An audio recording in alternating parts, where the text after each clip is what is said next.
Hello everyone, in this video I'll be showing you a build guide for the Arcane Vanguard Sentinel Vanguard. Now this is a class that gets medium armor proficiency and it has some healing spells, almost like a Paladin cleric combination. This is an incredible mod made by Saethos, the Arcane Vanguard. I highly recommend you check it out. So for our cantrips, I think that getting Frostbite if you got the Mistress spells mod is incredible. Giving disadvantage on attack rolls will save you in the long run. And also things like Bone Chill can be nice, or Shocking Grasp. Even Lightning Lure, which can pull targets towards you, can be pretty useful to take. And Ray of Frost for ranged ability to be able to stop the target from moving towards you can be good. Now for our spells at level 2, I think there's a few that stand out. Command being an extremely useful spell. Frost Fingers for 2d8 cold damage, which we can combination this with the Tidal Wave to make ice surfaces, which is super useful. And Thunder Wave for the pushback, which can get us some easy takeouts. Now, for our fighting style, there's some good ways of going, like increasing movement speed by 6. If you want to not wear armor, you can go this, adding our intelligence modifier to armor class, but I think that the Empower Arcana, which will give you Arcane Acuity for 2 turns when you deal weapon damage, is really useful. This increases spell save DC on spells. I think an increased 6 meters movement speed is really good though, so we're going to go with that. And Sentinel Vanguard here gives us the cantrips Guidance, Resistance, and Word of Radiance. Now, as a subclass feature, whenever you heal a creature, you can add your intelligence modifier to your next weapon attack damage roll. So that's really good because we're going to hit hard. Now for that, I would say that taking Healing Word is a good choice to go with. And then also Sanctuary can be pretty useful. Early game Bless is nice too, but this class does have a lot of concentration. So it's a little bit harder to take that as a spell. You can even go with like a Guiding Bolt too to give next attack roll advantage, or Shield of Faith for increasing armor class, but I'm going to go with Sanctuary there. Now for our ability scores, I think it's best to go with something like 16 intelligence, 16 dexterity, 14 constitution, and 10 wisdom, 10 charisma. We'll use our intelligence modifier for attack rolls and skill proficiencies. I would always take persuasion there. Now what this was going to look like in combat I'll show off at the end of this video alongside with armor. Ignore the lightsaber mod there. But with this we get our Vanguard stratagem using intelligence modifier for weapon attack and damage rolls. We also get the option for spells here, so I think Armor of Agathis can be a really great one to take, which will give us temporary health and cold damage to attackers, so that can be useful.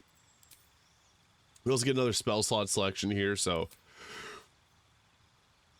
I guess Guiding Bolt could be good for setting up your team. Ceremony can be good early game because you get Holy Water to throw at certain enemies, or even like Shield of Faith. I don't know, it's your choice here. And for our passives, I think the Vanguard Recovery to replenish 2 first level spell slots per short rest is super useful, so we'll take that there. And then at next level, we'll get ourselves level 3, we get our subclass feature Arcane Vigor. So whenever you cast a spell that benefits yourself or another creature, you gain temporary health equal to your Warden class plus your intelligence modifier. So that's really good. You can get yourself a lot of extra temporary health there. So for spells, I think that Synolic Snowball Storm can be a really good one. Cold damage is super useful in general. Branding Smite's there, but this does use your bonus action, so I would be a little wary on using it. But Mirror Image also fits this build really well because it's a non-damaging spell, and it increases armor class by 9, so that's really good. And then for our next leveled spell, Spiritual Weapon being probably the best choice here. Prayer of Healing is also really good for healing your team outside of combat. Or Aid, because you can get level 6 spells and you can upcast that, so that's really nice. A few different options there. You can use a Staff of Spell Power to get a free level 6 version of Aid to heal your team, so that can be really nice and just really useful to increase your overall healing. We'll take Synolic Snowball Storm there, and we will take Aid. I think Aid's super useful. Taking intelligence up to 18 is the smartest way to go about this, so we'll do that there. And then at level 5 we get the ability to cast cantrips as bonus actions, which further enhances our combat prowess. Now this haste is really useful to take, so grant yourself and our allied haste, come faster and gain +2 to armor class. Really nice to have haste, so we'll take that. And then for our level 3 spell, Mass Healing Word can be good. I think that's probably the best choice here. Catnap can be good for giving the effects of a short rest, so you could go that route, or Revivify. At level 6 here, we get ourselves the class feature +3 to attack rolls when attacking after casting a spell. So yeah, we can bonus action attack or bonus action cantrip, your choice. Taking Bone Chill is a good one for a ranged ability to stop the target from healing. And Counterspell, super useful. Actually, Tidal Wave is the spell that I mentioned we should take, because this will create a pool of water for our cold spells, so we can crowd control really well. And then we got our choice of another spell. Revivify is good, Vitin of Ward Our Warden of Vitality can be a decent spell, gives you the ability to heal with that. At level 7, we get Vanguard Technique. Whenever we cast a spell or cantrip, they can make a weapon action as a bonus attack, or bonus action. That's what I meant earlier there. And then we get a level 4 spell slot selection. So I actually just think the counter spell is probably the best choice here, so we'll go with that. But you could go with Wall of Fire if you want a concentration there. And then for our spells here, we got our already a Purity or Aura of Life, giving resistance to necrotic or resistance to poison damage here. I like Guardian of Faith personally because this can be set down and it'll deal weapon damage in an area. And then this option, Vanguard Protection or Arcanist Life Tether, are probably the best choices here for your extra action, so we'll go with that there. At level 8, we get another choice in spell, so Greater Invisibility can work well if you're using medium armor because the Armor of Agility will allow you to stealth with it, so that's a good option there. You also can take one of the lower level spells. Nothing's dire.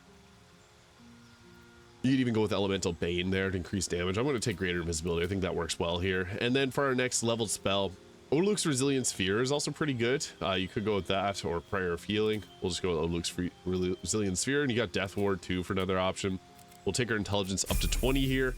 It's a solid choice. And then we get our subclass feature, Sentinel's Aegis. So when we concentrate on a spell, we add intelligence modifier to saving throws. So we get a +5 to saving throws and +2 to armor class. So that's huge. We're very buff now. And we're always going to be having a concentration, whether that's on haste, which will give us a nice +4 to our armor class, or whatever you may use. Now, level 5 spell, Hold Monster, super useful. We want to take that. And then Innervation here, link yourself with a target. Deal initial 6 to 48 necrotic each turn by activating and regain health points equal to half the amount dealt. You also get Holy Weapon here, which is decent. Overcoming resistance and immunity to holy damage as a concentration and deal 2 to 16 extra radiant damage. I'm going to go with Larlock's Drain there because that can be extremely useful for just survivability's sake. We also got Planar Binding too, which can be nice, so you could go that route too.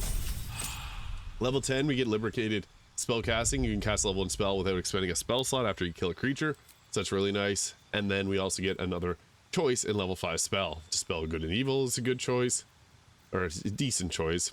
Illusionary Weapon. I'm going to go with Thunder Step there for the damage that you can deal with that. It's nice to be able to do thunder and teleport around. Planar Binding is an okay spell, so we'll go with that. But once we get level 6 spells is where everything comes together. So we get our class feature, Tactical Strikes. You can add your intelligence modifier to damage once per turn. And we got awesome options like Global Invulnerability and Wall of Ice. I'm a Wall of Ice fan. Even Fissure is good for 88 force and knock creatures prone. But Wall of Ice just extremely useful, especially with the Tidal Wave being able to deal cold damage. We also get Lesser Regeneration, which will heal you for 10 each turn, which is really, really nice, especially if you know a target's not going to use acid or fire damage on you. And also we got like Hero's Feast, which is also really great. So you can increase overall health points. Heal, which will heal for 70, huge. And Sunbeam, which is good. Kamehameha attack. You can use that to deal a bit of radiant damage in the line. So it's not a bad choice. I mean, it's one that's there and you can recast it too.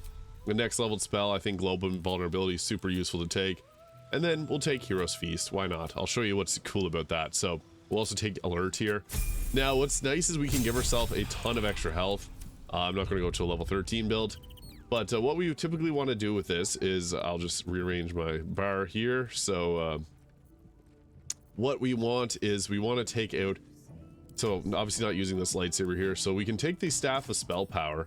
And with this, we can go with a free cast and then cast ourselves Aid at level 6. So this will take our health up to 112. I forgot to equip this amulet.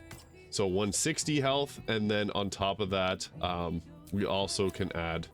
So if we take Marka Heshker, we also get another Arcane Battery here, which we can use to do a Hero's Feast, which oddly enough gives us pizza. So when the feast supplies will open up, you got pizza there. But this gives us 172 health. So we're pretty tanky with 17 temporary health. We're pretty tough to kill, so we can also just heal ourselves up there because I accidentally forgot to equip the amulet there, so we'll just get some extra health. Use this to recover our first level spell slots, and I'll just use some healing potions to get that back.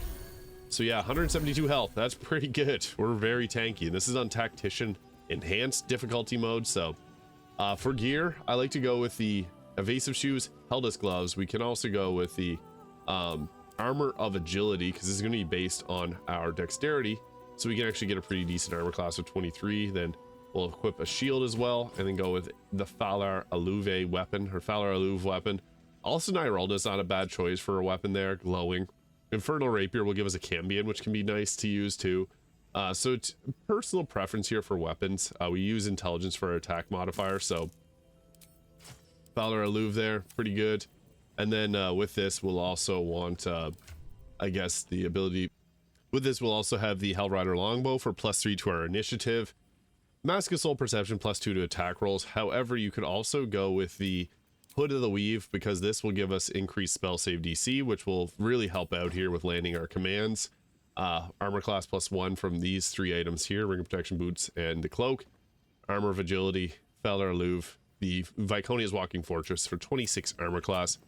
Now what this is going to look like in combat, I'll show this off in a combat setting, and I'll just use no party members. So putting concentration of haste and mirror image on ourselves will give us a 39 armor class, which is huge, with the Sentinel's Aegis as well as the haste increased armor class.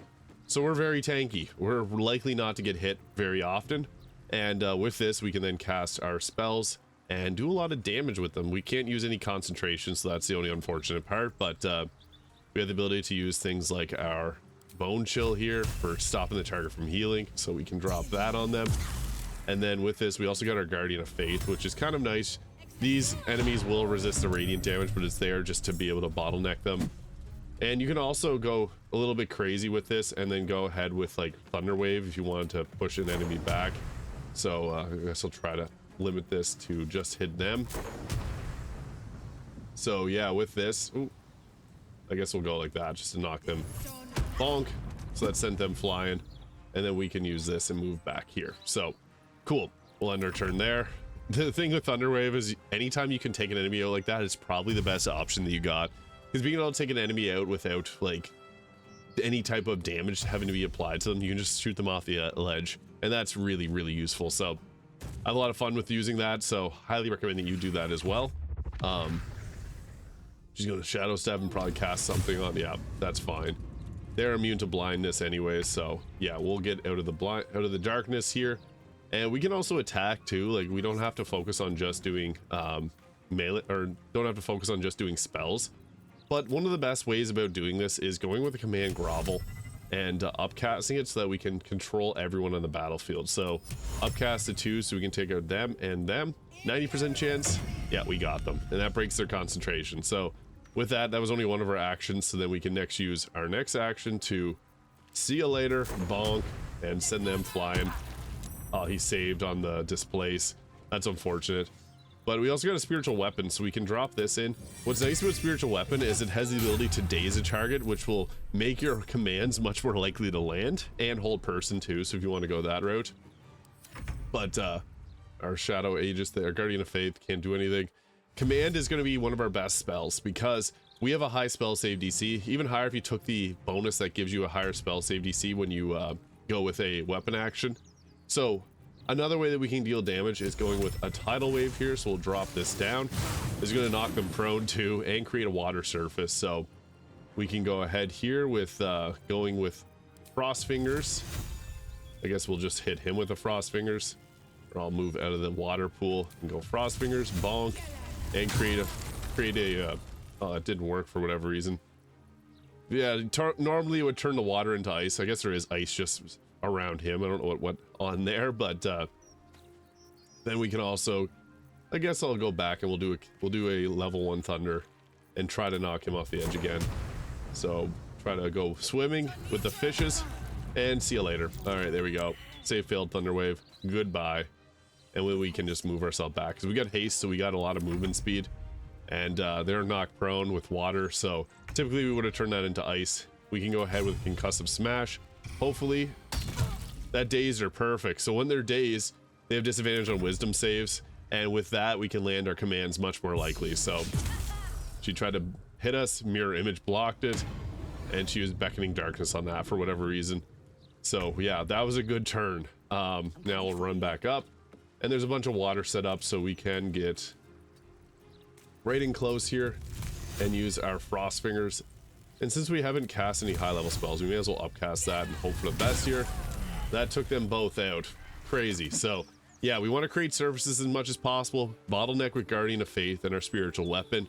Have haste up, because the thing with haste is this is a bonus action. It doesn't take any of your spells, so that's huge. Armor of Agathis is also really nice, but you got 172 health plus the temporary health that you get, so this can be really tanky. Just wanted to cover the Arcane Vanguard. This is the 4th subclass, so I covered them all now. Let me know your thoughts in the comments. Thank you so much for watching. Shout out to Saethos for making this incredible build, and I'll see you all in the next video.